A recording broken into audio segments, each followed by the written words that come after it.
ये वैसी स्थिति नहीं है, कोई मतलब गैप है, उस गैप को कैसे फिल करना है। हम ये नहीं कह सकते कि हमारे पास बिल्कुल जो है ट्रेजरी बंद हो गई है, ऐसा नहीं है। लेकिन क्योंकि हमारा जो कुल अपने जो टैक्सेज हैं, जितना हमारे पास रेवेन्यू अपने सोर्सेज से टैक्स रेवेन्यू या नॉन टैक्स रेवेन्यू जो है, ये लगभग 18,000 करोड़ रुपए हमारे पास 2026-27 में आएगा।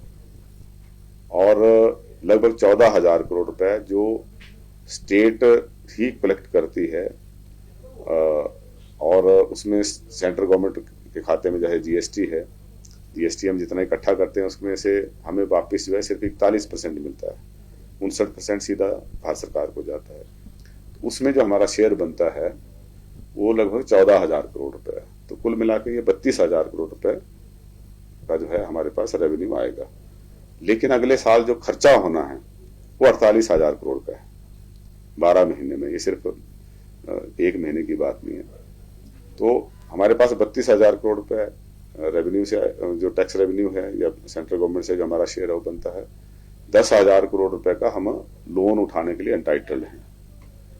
तो 42,000 करोड़ रुपए कुल हमारे पास पैसा होगा खर्चने के लिए। लेकिन फिर भी 6,000 करोड़ का गैप है। उस 6,000 करोड़ को कैसे हमने जनरेट करना है, कहां से उसका प्रबंध करना है, उसके ऊपर जो है गंभीर विचार विमर्श कर रहे हैं। एक तो हम रेवेन्यू को बढ़ाएं,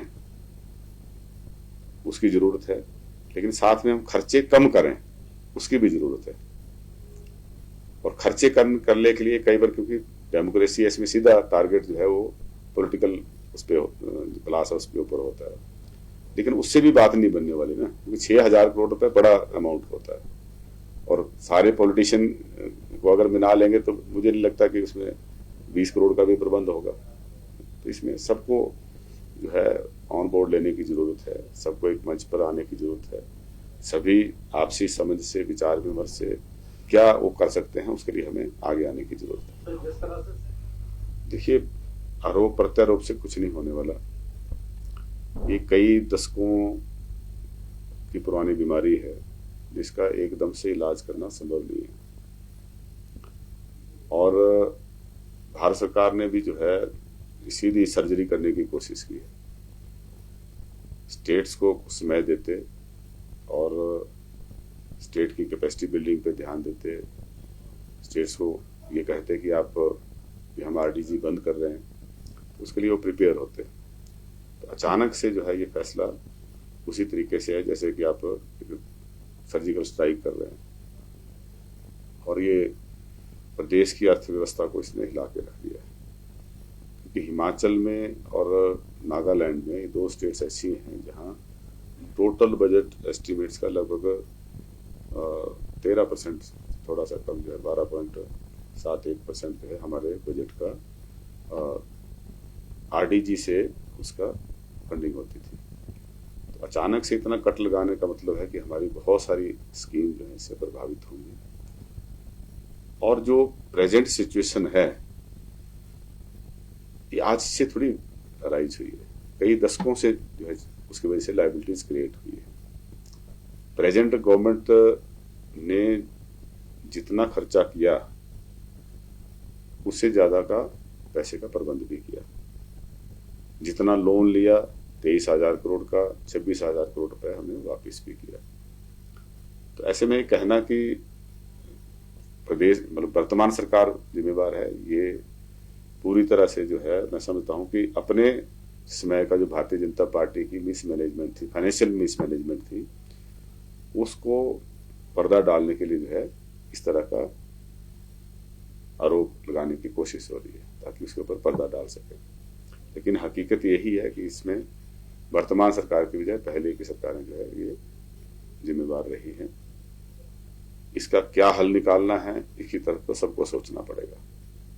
हर स्टेक होल्डर को एक मंच पे आना पड़ेगा, जिसके हिस्से में जितना सैक्रिफाइस करने की क्षमता हम डेवलप कर सकें, कंट्रीब्यूट कर सकें, उस तरीके से हमें सोचना पड़ेगा, तभी हम करेंगे। इसमें एक दो लोगों करेंगे उससे कुछ नहीं होने वाला।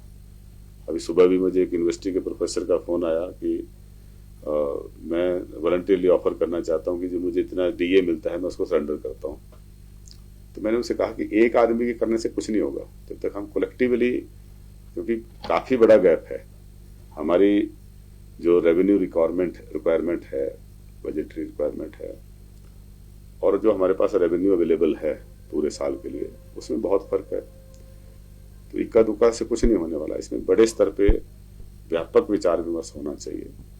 और जैसे माननीय मुख्यमंत्री जी ने सभी मंत्रिमंडल के बाद सभी विधायकों से, सभी हमारे जो अधिकारी हैं, एचओडीज और सेक्रेटरीज स्तर के, मीडिया के साथ भी जो स्थिति है उसको साझा किया है। और नेक्स्ट लेवल पे जो है जितने हमारे कर्मचारियों की यूनियंस हैं, एसोसिएशंस हैं, उनके साथ भी विचार विमर्श करने के लिए जो है, मुझे लगता है शीघ्र जो है मुख्यमंत्री जी इसकी तरफ भी आगे बढ़ेंगे, ताकि उनको भी ऑन बोर्ड लिया जा सके। हर स्टेक होल्डर इसमें इन्वॉल्व होगा, तभी इसका कुछ हल निकल सकता है। सर, जिस तरह से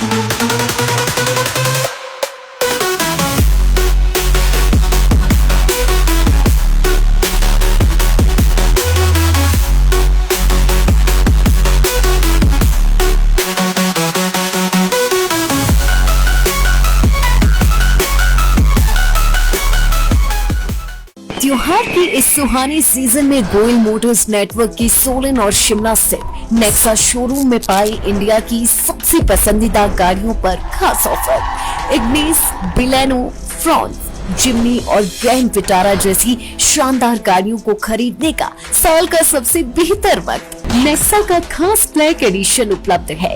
सभी तरह की गाड़ियों से एक्सचेंज और अपग्रेड ऑफर भी, तो देर किस बात की, आज ही सोलन या शिमला में गोयल मोटर्स के नेक्सा शोरूम में पधारे और पाए कार खरीदारी का एक कभी ना भूलने वाला सुखद अनुभव।